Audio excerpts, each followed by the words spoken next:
When you're just happy with you being chosen, guess what happened? That's when the resentment, the fear, the anger, and the dissatisfaction all leads to what happened? A breakup. Yeah, because you didn't choose. You were just so happy. He chose me. No, you have to. She chose me. You have to choose. Instead of understanding, first of all, you get to choose who you have in your life.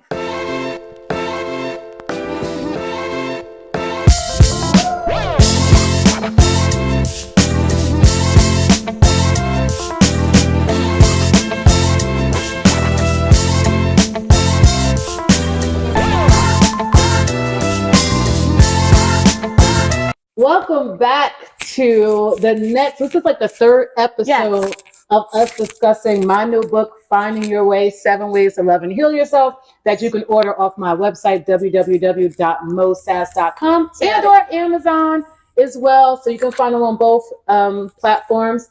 And I'm back with Miss Keisha Bell-Ross. Help me, y'all. Anyway, Lord, why? You got to be ready. We are getting ready to talk about chapters 4 and 5 today. Yes. Wait, I love this title. If it's white, it's not right. If it's brown, lay it down. Okay, let's start. I'm creative. I know it is. Okay. So where are we starting at? Oh, well, first of all, since we're starting off, and I want to open it up with a scripture. I love it. Let's do it. Yes, let's open it up with a scripture. It is not good to eat too much honey, nor is it honorable to search out matters that are too deep. Proverbs 25 and 27. Okay, and I want you to start off with your disclaimer on this chapter too. Yeah, the most important thing is to note that I am not a licensed nutritionist.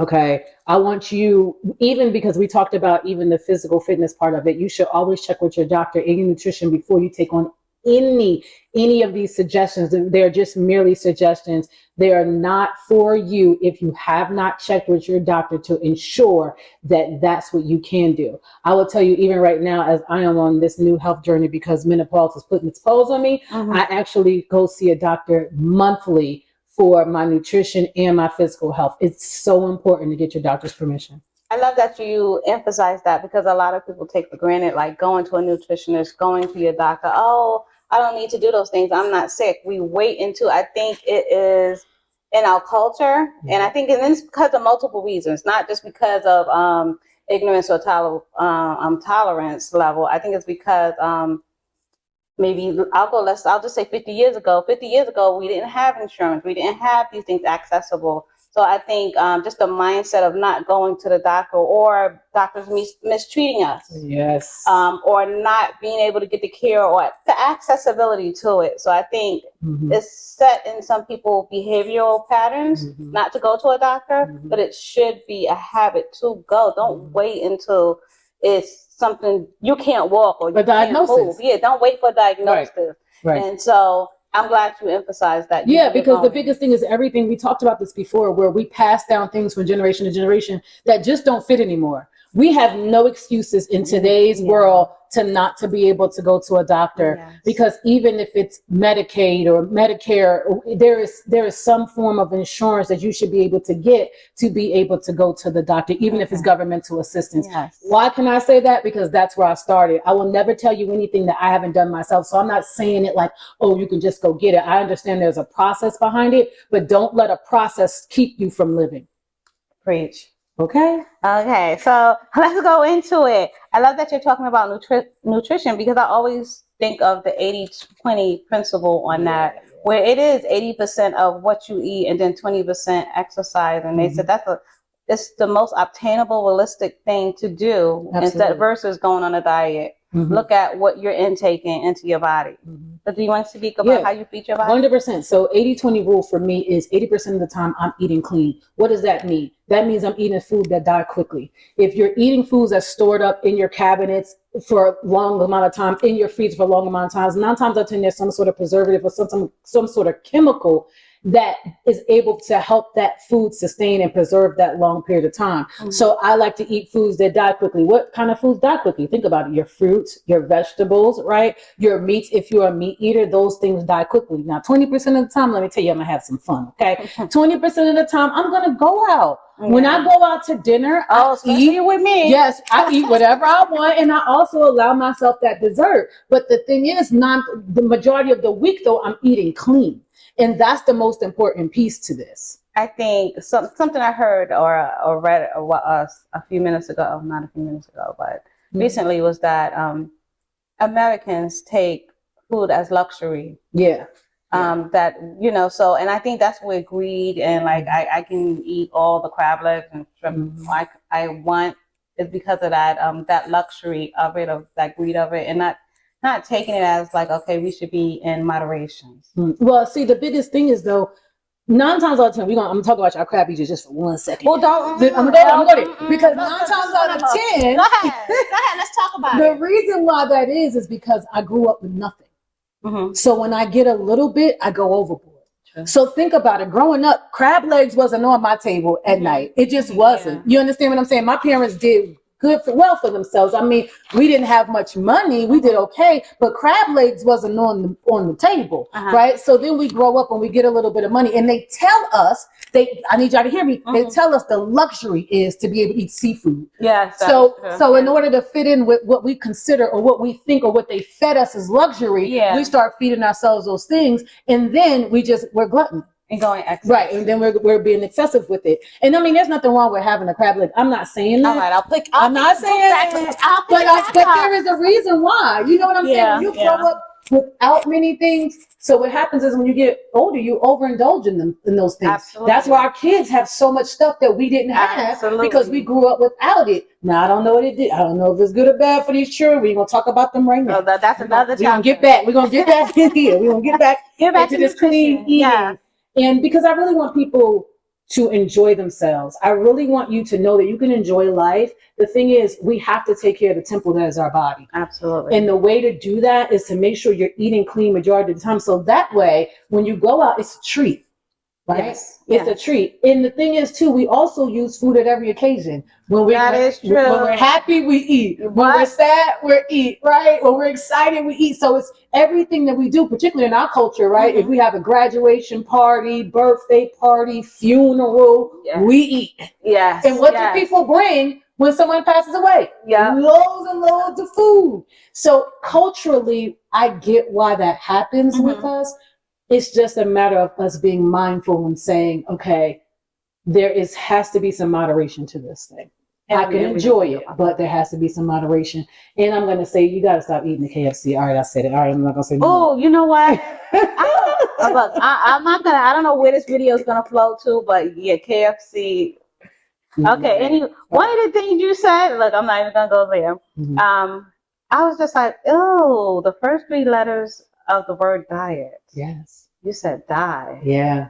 Go ahead. Because people don't realize, first of all, you should be eating for a lifestyle change.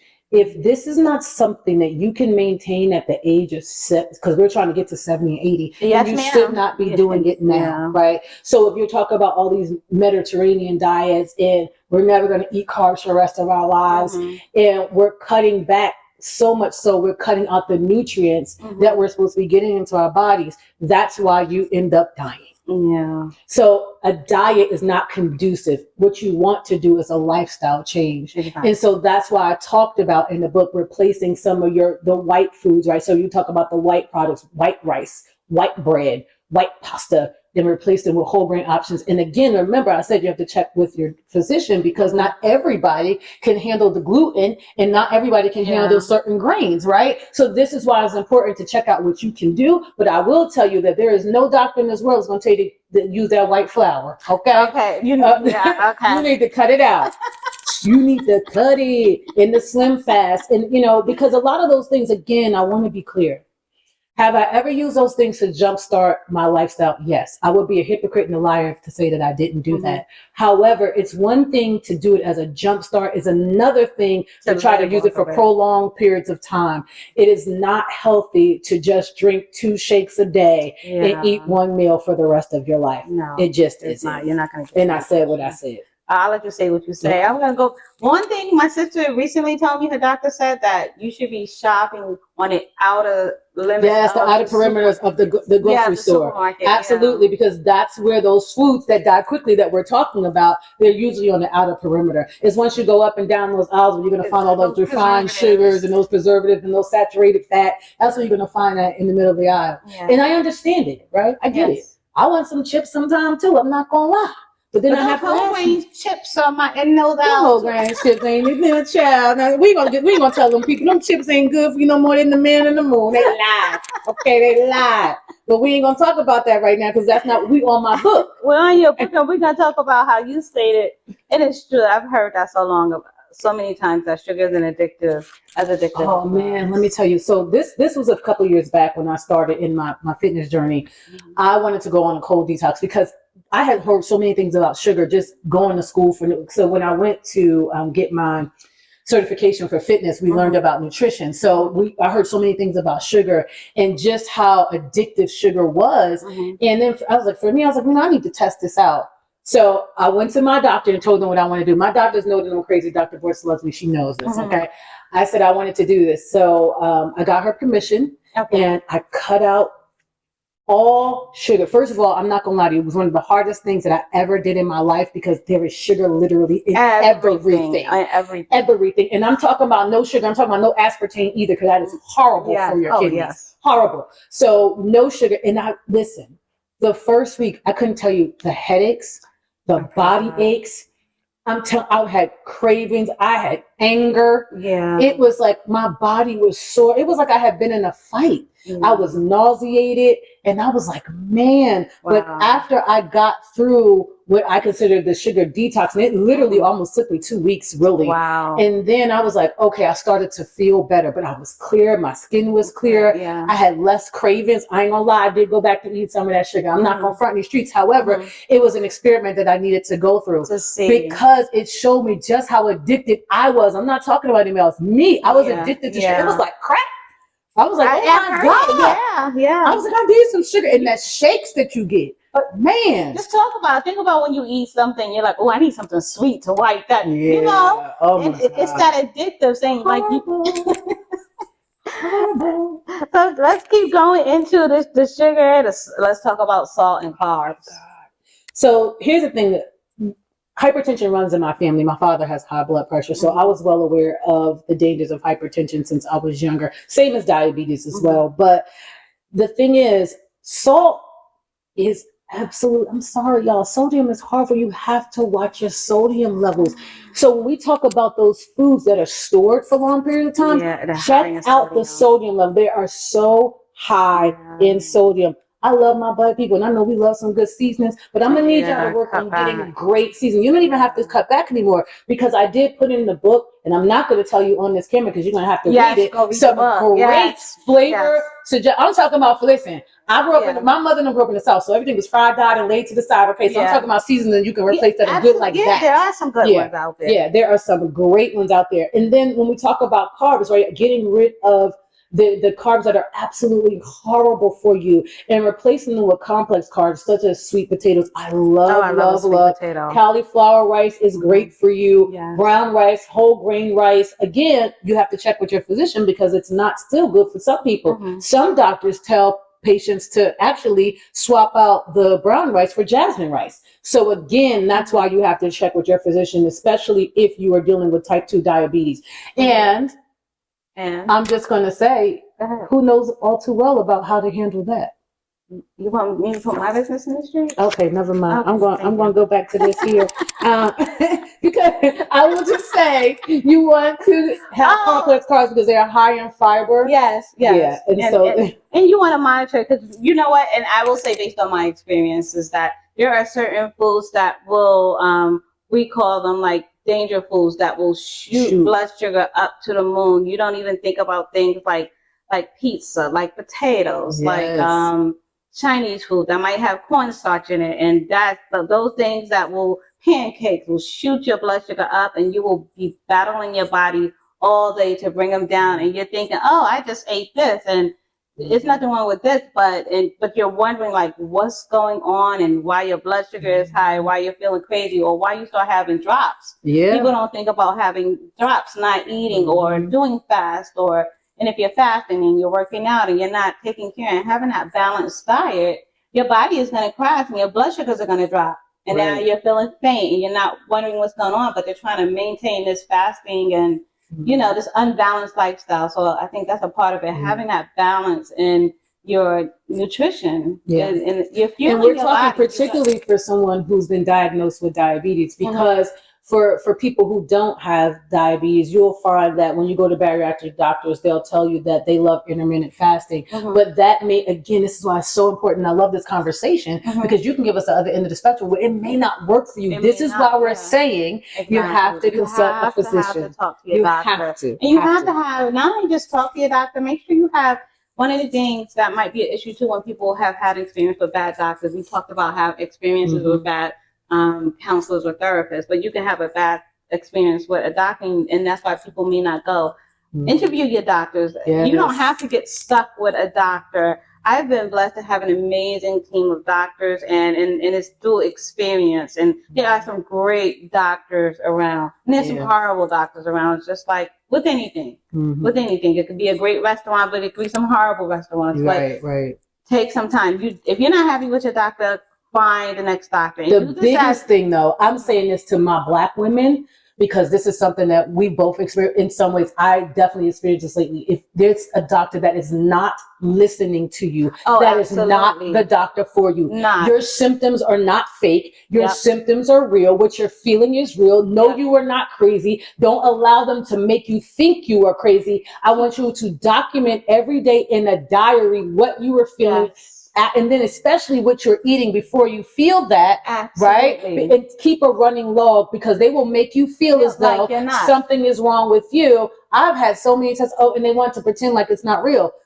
It's real. You know your body. Listen to your body. You don't let someone else diagnose. Exactly. And you're like, okay, well, I'm going to go with this because this is what they say. No, you know your body. Just listen. Is the best advice I can give you. But also, make sure you have a doctor that you can be completely honest with. Nothing. Don't hold anything back. No, why do we do this, y'all? Go to the doctor and you need help, but you don't want to tell him all the things that you ate and did. They need to know everything. Even down to it's time to get vulnerable. It's time to get vulnerability. And the reason why we're not vulnerable, I'm talking to my people again, is because we lack trust. And I get it. I get it. Maybe doctors did whatever in the past and you don't trust. I get it. However, here's the thing. Find a new doctor. Find somebody you can vibe with. Find somebody you can be open with. I need you to trust someone, because that someone could be the very person that can save your life. Amen. That part. Okay. Let's go to hydration. Oh, this is my favorite topic. Look. This is my favorite topic. Hold on. Just want you to know. Cheers. Go ahead. We didn't plan that. We really didn't. We really didn't plan that. I am a water fiend. So here's the thing about hydration. Again, I'm going to always say it, check with your doctor. However, and you should be at least drinking 5 of these a day. Yeah. I mean, that's minimum. 5 16.9 ounce bottles per day. If you don't have bottles, right? So it's 2, measure your cup, right? Yeah. So it's 8 ounces is a cup, right? So basically this is 2 cups. Essentially. So you should, because you have to keep hydrated. A lot of times we'll think something is wrong with us, and it's just the fact that we're dehydrated. But correct. It is what headaches and when you, especially for me, I know when I'm having a migraine, most times I'm dehydrated because if I forget to drink. And I will say this, I know, please don't throw this phone. Please don't throw your phone at me and don't shut me off. But I need you to hear me. You got to get rid of those sugary drinks. Yes. Please, for the love of God, get rid of it. And again, I'm going to talk to my coffee drinkers for a second. I'm a Starbucks girl. Love my Dunkin', but I'm a Starbucks girl. I will tell you just very honestly, I do now, because I have to watch, I get the skinny vanilla latte.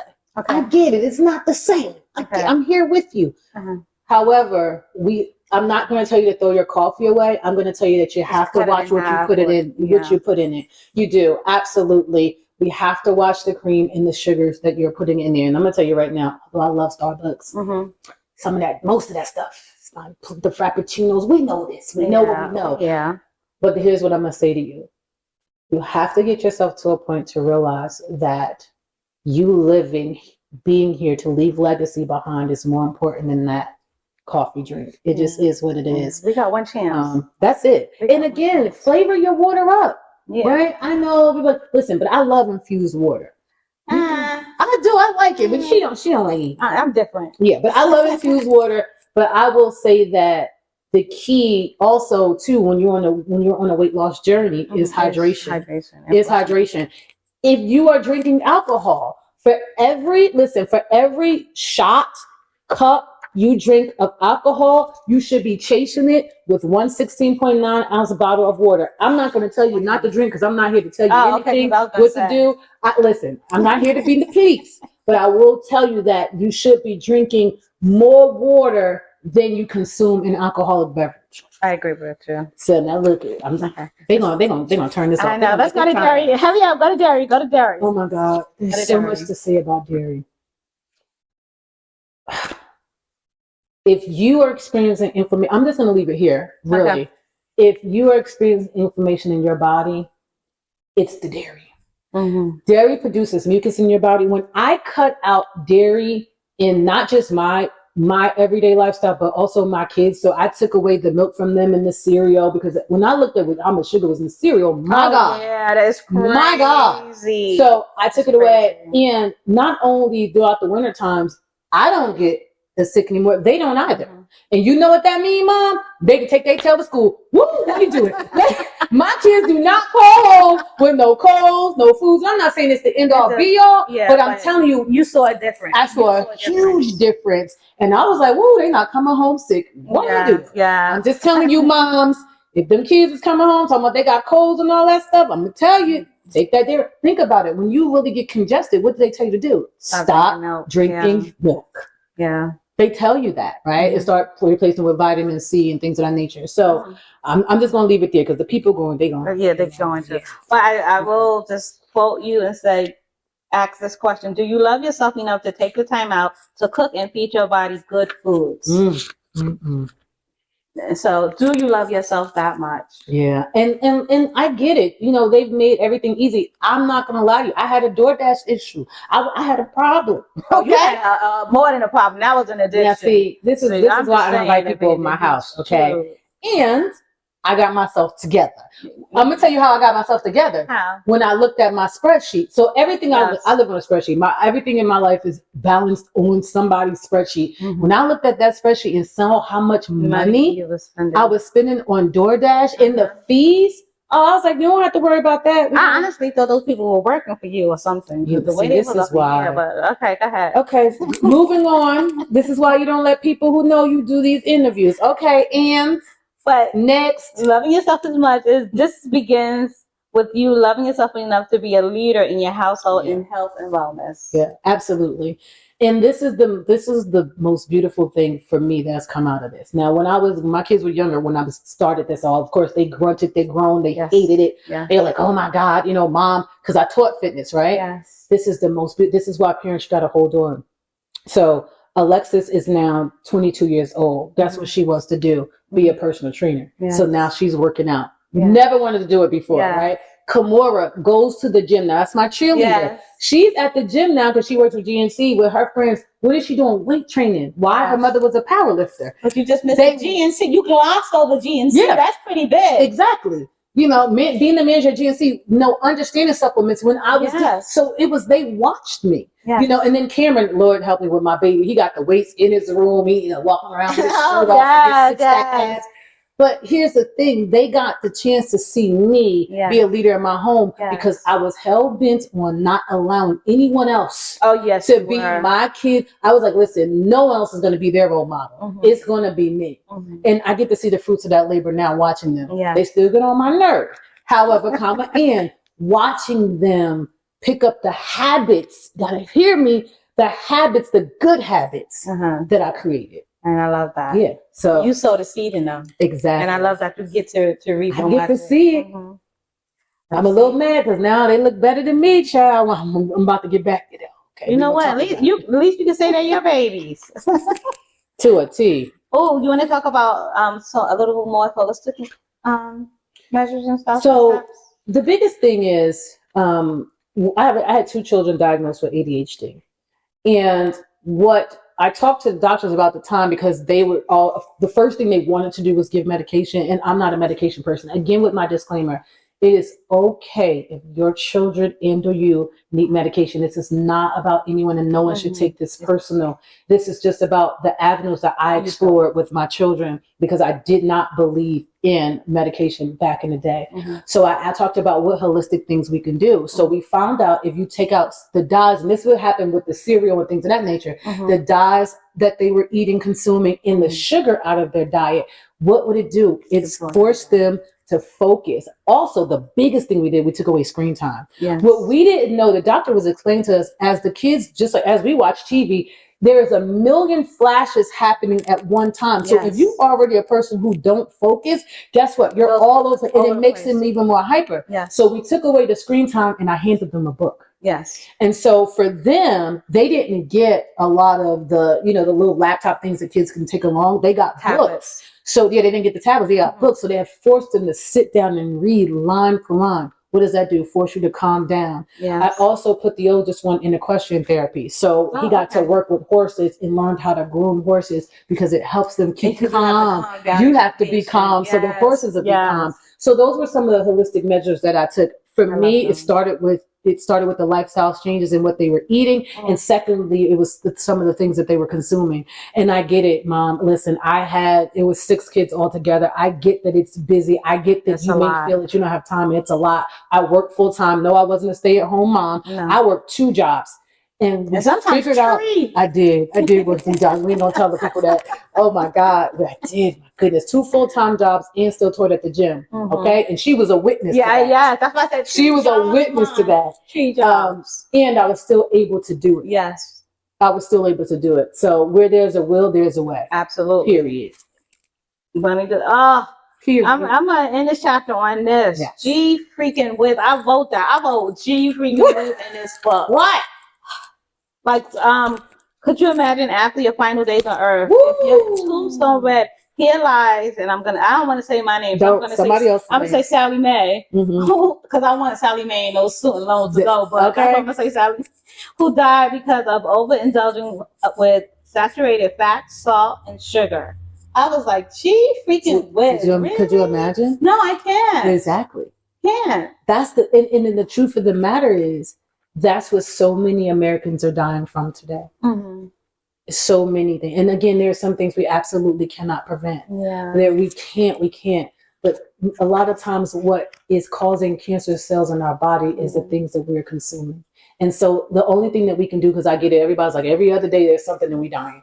Do the best you can with what you can and the information that you have with your doctor. Don't try to do it alone. You don't have to do it alone. Just know that you can change the trajectory of your health just by changing the things that you're putting in your body. Yes, and you hit the nail on the head. Do the best you can with what you can. Exactly. You hit it back. Let's go to chapter 5. Without vision, the people perish. And look, we fancy now. You started off with that song. You fancy, huh? And you fancy, huh? Nails done, hair done, everything did. Let me tell you something. That was my anthem. Do you hear me? Because the one thing you won't know about me, I'm stepping out the house. My hair, my nails, everything. Head to toe. You understand me?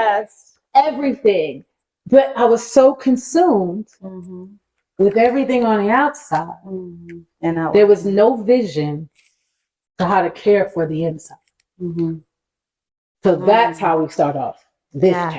Yes. And this is a heavy chapter. This was really heavy. I'm reposition myself a little bit more because this chapter does get a little bit heavy. So this was heavy. Oh, so. And I would say to some, either trigger warning, because we may start to discuss some things that you may have gone through traumatic wise or someone else in your family. So just know that we may be talking about, domestic and verbal abuse in this chapter. So I would say brace yourself for it. Okay. If you can handle it, please continue to watch, because again, we're going to step you through it. And if not, I understand, and we can always come back later. Absolutely. So let's take this hill. Let's go uphill first and just talk about vision and how scattered you are when you don't have a vision. Oh my God. When they say without vision, the people perish, people get that so confused. It's like, well, who's the people? Yeah, You're the people. Break that down. You're the people. Without vision, the people perish, meaning your health, your finances, your family, all perish when you don't have a vision for your life. Everything, your success, your legacy, all begins with vision. Period. End of story. And what vision is literally your final destination. So here's the thing. Everybody, when we get ready to go somewhere, somebody sends us the address, right? We put it in our phone. And so it's the final destination. And what does our phone do? It guides us to that address, right? That's what vision is. Yes. So vision, which don't get this twisted, it comes from inside of you. No one can give you your vision. It's already built in you, right? So once you write the vision and make it plain, right? Guess what? Then your GPS system, which is your God protection system. See, God can't guide you if you haven't written where you're going. And here's the thing. He needs to know that you understand it. Because listen, it's already, he planted it in you. And I'm not here to tell you who your God is. I'm telling you that throughout this journey, though, you better hold on tight to something. Yeah. Okay, that's bigger than you. But the thing is, that's the protection. That's the GPS. It's your God protection system. So once you write it, and he helps navigate you, guess what's going to happen? You have the final destination. So if somebody comes along that does not measure up or add up or get on the trajectory to your vision, you can say no. Absolutely. This is not it. Yeah, you'll go, no, that's not my location, and you'll just get redirected. Listen, not my location, not my person, not my place, and not my thing. And here's the other thing you're going to appreciate. You will appreciate the redirection because you will really know that's God protection. Because God is saying, that's not where I'm sending you. That's not the vision that we wrote plain. That's not it. That's not it. And you'll hear it. You'll hear it. And a lot of times we don't hear get me to things preach it. and we start thinking like, well, I'm going to do something it. Is all that inner voice is speaking to you. And sometimes we decide not to listen to our intuition. And then here go what you start saying in hindsight. Man, if I would have just listened to myself, man, something was telling me, or I knew, or I had a feeling. So let's keep going. So when you're happy, when you're happy with being chosen instead of knowing that you chose your life, partner, resentment, fear, and anger. So let's start that over because I need them to hear this. Go ahead. When you're happy with just being chosen, instead of knowing that you choose your life partner. Okay? I need you to understand it because most of us think we just want to be chosen. That's why I want you get to choose. But here's the thing. When you're just happy with you being chosen, guess what happened? That's when the resentment, the fear, the anger, and the dissatisfaction all leads to what happened? A breakup. Yeah, because you didn't choose. You were just so happy. He chose me. No, you have to. She chose me. You have to choose. Instead of understanding that first of all, you get to choose who you have in your life. And what do you recommend those choices be based on? Because this is gonna help us get into this chapter. This is gonna help. I recommend that it be based on not mine, your core values and principles that you set in your life. So for me, the way my vision is set up, I have a set of core values that I live by. So for example, right, you say you want someone who's spiritual, who knows God. You want someone who has integrity, who's authentic, who's loyal, right? Who's financially stable. So those are the things that you say that you want. Let's just keep it short. Right? Number one, once you write those things that you want, I need you to start to become those things because you can't attract what you don't have. Number one. Number two, when you wrote it and it's plain, So if someone comes along that isn't financially stable, that is not loyal, that doesn't know anything about a God anywhere, then guess what you can say? This is not the person for me. Because you put up your values. Because those are the values that help me uphold my vision. Yes. Now, I want you to hear me clearly. It doesn't mean that that is a bad person. It just means that that's not the person for you. That's what I need you to hear. Because it's like automatically we want to down people, kick them, talk about them. We can't. At the end of the day, it's okay for them to be and value what they value. Yes.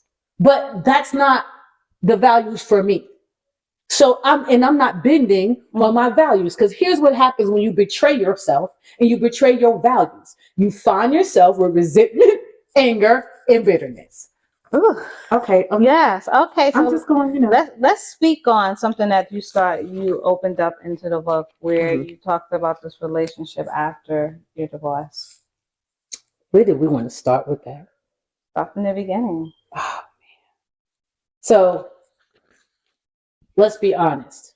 The relationship started before my divorce was final. It's just the truth. I'm never going to lie about that, because it's an incredible, important piece of the story. Because I had made up in my mind that I was done with my marriage, right? I just went on and lived my life.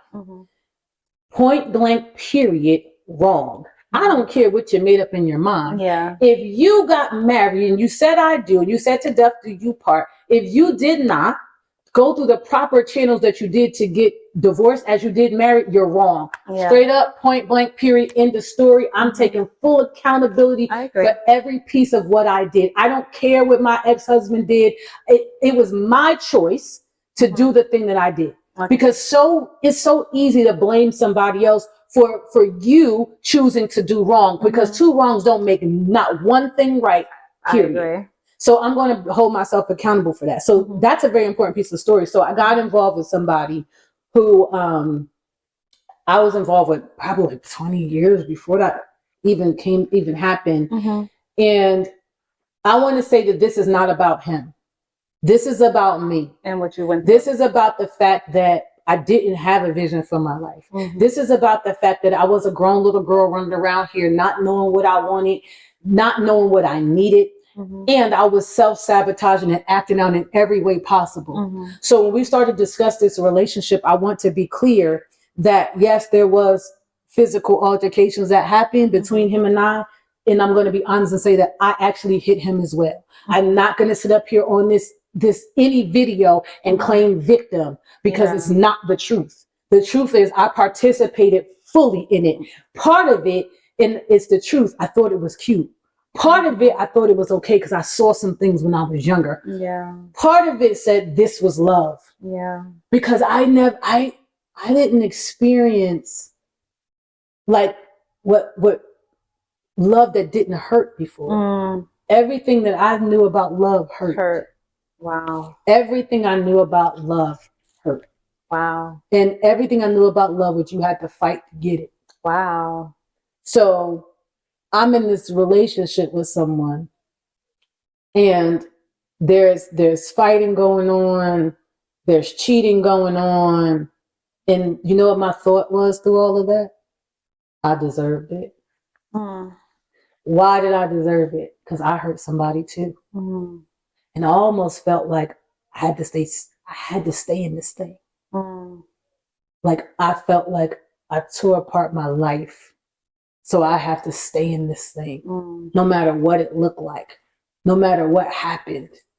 And so it came to a boiling point, which it just got worse. It just kept getting worse and worse and worse and worse. So the part that I write about in the book was one of the worst times. And I was living in my old townhome in the town that I live now. And my kids always went to their dads on the weekends. And so I was always the mom. I wanted to listen because I don't want y'all to ever get this twisted. I need you to hear. I was the mom that I never had company when my kids was home. My kids did not meet no mans. No, not at all. in terms of dating. Yes. That it just didn't happen. So when my kids were, and this is another reason why I allowed things to go on so much. I felt like I could take anything. Yeah. We could fight. You could beat me up. You can do whatever you wanted to do. But it wasn't, in my mind, it wasn't affecting my kids because they didn't see it and they wasn't around it, right? So you were tolerating it. I was just tolerating it, right? Like I had to tolerate it in my head. Yeah. You know what I'm saying? So, and part of it was I loved them too. Please don't get that. It's so much. It's so much more that I can't give it. So many layers to it. But this one particular night, we had a real blowout, and he was gonna leave. We got into an argument over something that he read on my phone, and because he got in my iPad, he read something that wasn't anything, but to him it was something. And so he was leaving the house, and he was getting up to pack and stuff and leave. And I'm like, "Are you serious?" Because you know me, I'm like, I mean, I'm gonna tell you, I could be real hood. Okay, she is not lying. and he was leaving out the door, and instead of letting him just leave, when he got to the car, I yelled, "F you," like real loud, "F you, I don't need you." And so that set him off. It set him off, and he ran to me. And in my mind, I didn't think that he was going to hit me. I thought he was going to run to me. You're outside. We're outside in front of my house, and this is late at night though. So this has to be about 11 o'clock at night. It's almost 10:30, 11 o'clock. And so in my mind, I didn't think he was going to hit me. I thought he was going to hit his face and we going to argue because that's what he's done. That's not what happened. He started just punching, and when he hit me, I fell to the ground. So I'm trying to cover myself with these, and I couldn't catch. Only thing I could think of was protect my face. I'm vain. I'm not gonna lie to y'all. And he was just hit me, and I heard my neighbor yell, "Get off of her!" Wow! And instantly, I think it snapped both of us because no one had ever known what was happening behind closed doors. With the fight, no one ever knew. I mean, there's things that have been happening before, like I got punched in my ribs and it was a sore, but no, those are things that people couldn't see. And so we end up running in the house. We're in the house. Wow. So we're in the house at this point, but my door's kind of still open, and I'm yelling at him, and he's yelling at me, and I say the whole effing thing again, and he picked me up by my neck. At this point, he threw me over the couch, and my head just missed the fireplace. And but this time when it hit, I thought he knocked my tooth out. So I felt like my mouth, and instantly, because of the vanity, I'm not gonna lie, I went to run up the stairs because I could feel the blood leaking. And so he was running behind me, like to kind of pull me down the stairs. But I don't know what happened. But when I got to run in my room to the bathroom, I turned, because I looked back at him, like in his eyes, I could tell he wasn't there. And then by the time I got to the bathroom, I'm yelling, like, I think I was knocked my tooth out. And I got to the bathroom. I don't know what made him snap, but he just left and ran out the house. And so I'm in the bathroom and I'm just looking at my face, and that was just a mess. My mouth was bleeding, but my tooth it didn't come out. It just busted my lip. I was just like, my face, I could feel like my knot swelling because the way he punched me in my head, like it was just a lot. And so my neighbors had called the police. The police came, and what did I do? Because of what we hear about police and our Black men, I was more scared that the police would catch him and go after him. So I lied, essentially. I lied about a lot of things that night, and I'm not proud of none of this. I'm only telling my story because I want women who are in abusive relationships to know that you can get out. I want women who have come out abusive relationships to know that only thing you need to own in it is your portion of it, and you don't get to carry the burden of thinking that this is something that you deserve. Because it took therapy for me to understand I didn't deserve any of that. But it's just the way my brain processes things. So I don't want anybody to hear this and think, poor me. I want you to know that I'm a victor in every sense of the word. The only reason why I'm talking about this, and it's not to say anything bad about him either, because I think we both were suffering through some sort of trauma. But this is about owning your life. This is about saying, like, I could come out of it. So just, to sum up that whole thing, after that, this is how sad it was. Even after all that, I was so embarrassed, guys. I knew I needed to go to the hospital. Like, for real, I lost hearing in my left ear, and the whole back of my head was like swell, and it was like ringing, and I couldn't hear. It was just a mess. And I didn't go. because I was just in my now thinking about how much I care for my kids. Yeah. I'm like, man, really and truly, the way I hit my head on that ground, Oh. I should have did, but in my mind, I just couldn't bring myself because I was known in my town. I was a popular fitness instructor. I know people who work at Lehigh Valley Hospital, right? I can't show up there. I can't let people know that behind closed doors, this is not tough me. I'm the power lifter. Yeah. Oh, you know what I'm saying? I'm not even just a power lifter. I was also the girl who taught what? Self-love and all that stuff in the gym. I couldn't let my mask fall off. Do you hear me? Yeah. And a lot of and here's the thing. This is why I'm letting my mask crumble today. This is why I'm telling the story. This is why I wrote this book, because so many of us need to kill the mask because it's killing us. Yes. I literally could have lost my life not thinking and going to sleep. I mean, because at the end of the day, I had so much swelling. My head was pounding. It easily could have been a concussion because also my vision was messed up. Yeah. And it wasn't that my vision was messed up because it wasn't that he hit me in my eye. It was because of the back of my head was swelling. And so it was a crazy migraine. And so all of that to say that you survived that. I survived that. But so many women have not. Right. And so many women and men, I'll say men too. Oh, absolutely. Men go through. And absolutely. And again, there was portions of the time when he was a victim. Yeah. But I gotta be honest in that. Yeah. This is not every woman's story. I know some women never hit. Yeah. But I did. Yeah. You understand what I'm saying? Because in my mind, I don't know, the environment that I came from, we actually thought that was cute. Yeah. This is love. I will fight you. I will fight you. You will not leave me. Yes, yes, right? Yes. And so breaking that stigma, God, let me tell you something. I really want to leave this here. We have to break the stigma that putting our hands on one another is okay. It's not okay. We have to break the stigma that is cute. We have to break the stigma that it's love. That is not love. I need you to hear me. I need you to understand me. Mm-hmm. That is not love. Yes. No, anyone who puts their hands on you, I promise you, they don't even love themselves because they have no self-control. Yeah. A part of loving myself is having emotional intelligence to be proactive and not reactive, and not to allow anyone to pull me off my square where I'm putting my hands on them. It is not okay today. It wasn't okay yesterday, and it's not going to be okay tomorrow. Mm-hmm. And that's what I need you to hear from me. And if you are a person that is suffering through this, I need for you to get help today. Yes. I need for you to pick up the phone and call. There are so many helplines out there. There's a website called Black Girls Therapy. I need you to reach out to a therapist today. Yes. Don't wait for tomorrow, because you may not make it to tomorrow. Tomorrow's not promised to any of us. And if you don't feel safe enough to make that phone call, I need for you to just, if you find a ounce of a break, go to a fire department, go to the police department, a hospital, go to the hospital, right? Mm-hmm. Get the help that you need. Mm-hmm. So let's go to the journey of healing. Oh, yes. The journey of healing. And your spiritual lessons that you got. So there was something really wrong with me to believe that I deserved what was happening in my life. Mm-hmm. Yes, I had made mistakes in the past. Yes, I did hurt people. Mm-hmm. And I know that hurt people. Yes. And I did not deserve that. No. But I did not know that. So I talked about this before. Going to therapy really helped me to understand that, because I didn't even have the courage to leave him. I thought it was love. Yes. So he apologized, and as we always do, and he does what he does, and we were back. And it wasn't until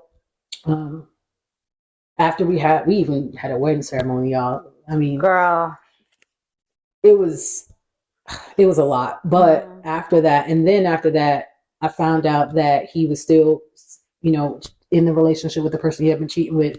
And so I finally got the courage to say no more. Yeah. And that's the one thing about me. As crazy as that sounds, it took him telling me that he loved another woman.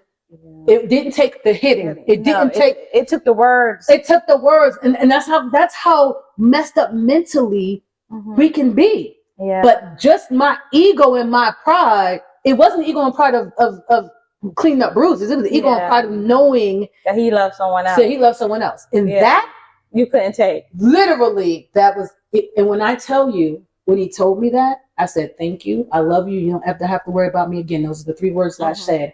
And after that, I never spoke to him again. Ever. Done. And that was it. And so that began my journey of healing. And so there was a video where I talked about me going to the therapist's office in the beginning. I didn't tell you why I was on her stoop. And I had gotten there early and I was bawling my eyes out. It was because of this. Yes. Because I knew something was wrong with me. Yes. Something was wrong with me. So going the healing journey began with me seeking out therapy. And I needed to know what was the root of it. Why in the world did I accept this behavior? Why did I think that this was okay? And the biggest thing for me is I didn't want to pass this trauma down to my girls. That for my kids were my Achilles heel. So if I thought that something was going to impact them, I was going to go get help for myself. And I hate to break it to you. I can't really tell you right now why I thought that was okay, but I'll tell you this. The things that your children see you experience, they will think that it's okay. And they will mimic it. So if you want a different generation of healing, you have to get healed. Don't think it's too late for you and they'll do something different. They will fall right into the same patterns and behaviors. Absolutely. So if you want to start off with getting some therapy and your help for yourself. So that's how it began for me. And so once I started getting into therapy, I also started diving more in my spirituality.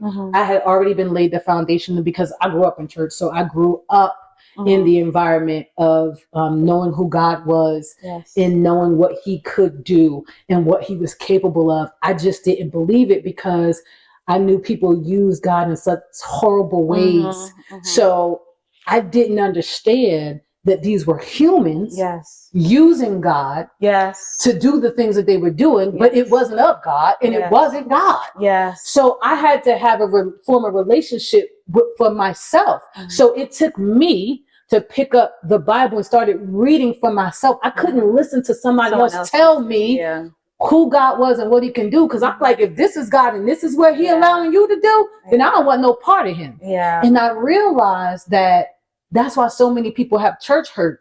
But I'm going to say this to you too, and I got to say it. I need y'all to stop playing with my father though, because stop saying that this is the reason why I don't go to church. If you don't go and you don't have spirituality, it's because you've decided that you don't want a personal relationship with him. I promise that anything that a human has done or said in God's name doesn't make it true and it doesn't make it right. But you can't allow that person to dictate what's going to happen with you for the rest of your life.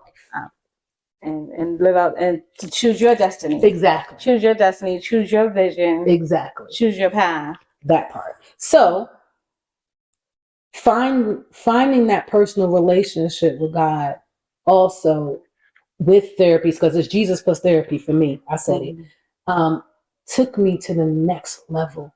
It helped me understand why I thought the way I thought, why I was feeling the way I was feeling. It also helped me to understand that although, I had been touched as a young child by my aunt's boyfriend sexually, and although I had been in, verbally and physically abusive relationships, not just that one, that God had nothing to do with that. Humans have free will to hurt, free will to kill, free will to steal. But I will tell you this, God kept me through it all. And he gave me what he said he would, and that was peace. I promise you, the peace that I have in my life, the love that I have in my life, I promise you, to me, gaining that relationship was worth it, because that's what I have today. Listen, and so when people, because I realized this judgment, it was so hard for me to write this, y'all, because I realized people were going to be judging, and some people who knew me, they're probably going to know who the person is, and that's why I said this is not about him, because again, we all have ugly sides to us. We all need to get healing. This is not about him. This is not about dogging him out. This is not about any of that. This is about me and what I was willing to accept in my life, and what I wasn't willing to accept about myself in this life, because it came down to me assessing myself too, and my behaviors and my patterns as well. So it was hard, and I realized I was going to be judged for it, but then I was just like, so what? Yes. Real talk, I ain't even BSing. I was like, you know what? But so what? Because you know why? Because you forgive yourself. You've grown.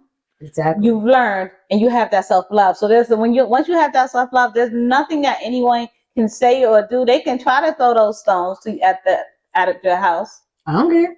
And I'm not to say that I don't care about anything, because I do care. I care about how my parents feel. Of course I do. I care about how my children feel. But what I mean by I don't care about the judgment. Because one thing that I know for certain, two things for sure, we have all gone through something. We have all gone through things. Some of us brave enough to tell a story, and some of us can't tell the story. I wouldn't say not brave, but can't. They're not there yet. But I promise you there's power in it when there's healing in it. It's not power in it if it's woe is me. I'm not the woe is me girl. No. That part. No, you're not. Woo, woo, woo. What can you woo? We are going to, my favorite part is affirmations. Yeah. And so this is where we're going to end, because we got to say the other chapters. Yeah, we got to say that. So I'll go into an affirmation. And one thing I do want to share with the group, that you had some great ideas with your affirmations. Put them on sticky notes. On the mirror. Put them on sticky notes. Put them on your phone. Maybe it could be your screensaver. Write them down. Say them in your car. I've been saying them in my car. The reminder benefits the believer now. Yeah. I've been flipping up down there before I pull up. And I like that you said say them 3 times a day. Yes. Because I think one time, and you know what? Honestly, I was doing it one time a day. I was doing it one time a day, but I like that reinforcing it. Yeah. That second time, but that third time, the third time's a charm. That third time, so I like that you stated 3 times. The thing is about the reinforcement is because we go through hard things in life, and so all day long we're going through things. So we have to continuously feed ourselves. Yes. Because every single moment of the day, somebody is telling you who you are not. Somebody is trying to pull you down. Somebody is trying to take something from you, and it's all negative. So you have to be in charge of your life and say, "Yeah, I'm going to reaffirm myself." Yes. I had a week like that all week. So thank you for instilling those affirmations. Those were my 1-2 punches that helped me get them. Okay, you know what? I got this. I got that. You know, one of my favorite affirmations is in this chapter. Oh, go ahead. You do yours. My favorite one. God chose me. God chose me. Yes. In all my mistakes. Yes. In all my mess. Yes. In all the nastiness that came out of my mouth. Yes. All the hurt and harm that I did to other people that, I pray that they have forgiven me for. Yes. Even with all of that, he chose me. Despite. Yes. So one of my favorite affirmations to remind myself that God chose me. Yes. And then I remind myself, y'all gonna hate it, but it's the truth. Okay? I feel like you are God's favorite. I know I am. I know I am, y'all. You know how I know this is so real? I wish you could wake up with me. It's how I wake up in the morning. Yes. When you wake up, I don't have real talk. I don't have a worry. I'm so sick. I'm gonna tell you the truth. My daughter Alexis was in a car accident yesterday, and her car was totaled.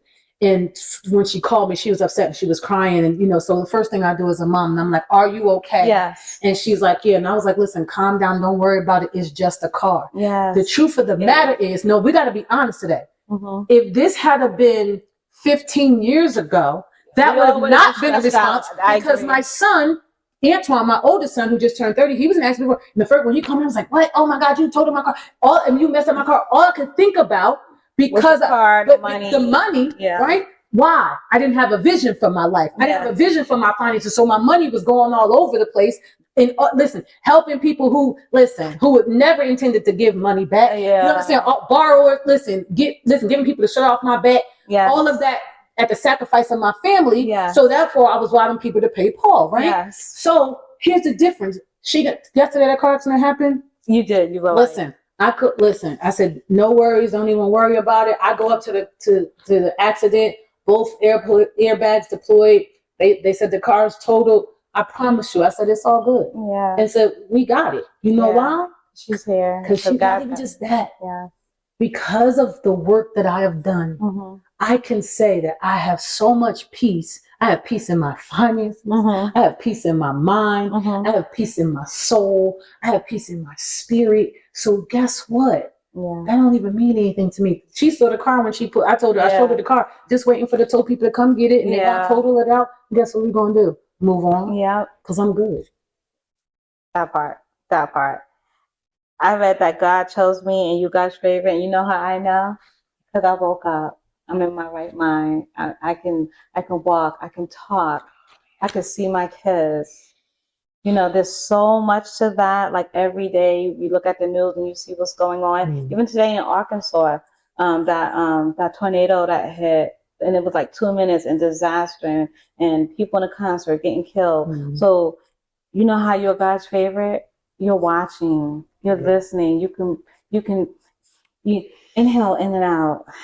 So many people. Yes. So at least I'm gonna stop. My favorite song is one of the Winans. Millions didn't make it, but I was one of the ones who did. Yeah. And so I want to leave you with this quote that I did at the end of this chapter because I loved it. As simple as it sounds, we all must try to be the best person we can by making the best choices, by making the most of the talents we've been given. Yeah. And that's by Mary Lou Retton. Yeah. I appreciate y'all so much for listening. Listen, we only have 2 more chapters to go, okay? So again, I hope you've been able to catch up reading with us and enjoy behind the scenes as to how I came up with each chapter and why I wrote what I wrote, because I think that that's so important. So many people love gossip. I love healing. It just is what it is. And so I pray that this is a healing for someone. Yeah. I pray that you're able to get something out of this. Again, if you have any sort of questions for me at all, info@mosas.com. Again, you can purchase the book on my website, www.mosas.com, if you want an autographed copy. If not, it's also okay. You can purchase it on Amazon as well. And again, it's Finding Your Way, 7 Ways to Love and Heal Yourself. I love you for listening. Until next time.